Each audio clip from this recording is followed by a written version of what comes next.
அந்த ஆப்ரேஷன் பண்ணியிருக்கேன், இந்த ஆப்ரேஷன் பண்ணியிருக்கேன், வெளியே போய் வேலை பார்க்க முடியல, 8 மணி நேரம் நின்றுட்டு நம்மளுக்கு சம்பளம் கொடுக்குறாங்க, அந்த வேலை இந்த வேலை வாங்குறாங்க, குனிஞ்சு எந்திரிக்க முடியலைங்க.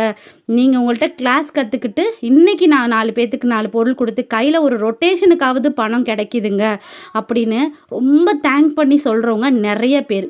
ஸோ அந்த மாதிரி ஆளுங்களுக்கு நம்ம கிளாஸ் சொல்லித்தரப்போ அதோட வேல்யூ புரியுது. பிஸ்னஸை செய்ய முடியுமா, இதை நான் பண்ணால் எனக்கு காசு வருமா, எனக்கு 10 லட்ச ரூபா கடன் இருக்குது நான் அடைச்சிட முடியுமா அப்படின்னு எதிர்பார்ப்பில் வரவங்களுக்கு இந்த பிஸ்னஸை ஷைன் பண்ண முடியாது. அதுவே என்ன பண்ணுறதுனே தெரியாதவங்களுக்கு ஒரு வழி காட்டுறோம் இல்லையா, அந்த இடத்துல அந்த வழியை அவங்க சூப்பராக பிடிச்சிக்கிறாங்க. அதை ரொம்ப அழகாக கொண்டு போகிறாங்க.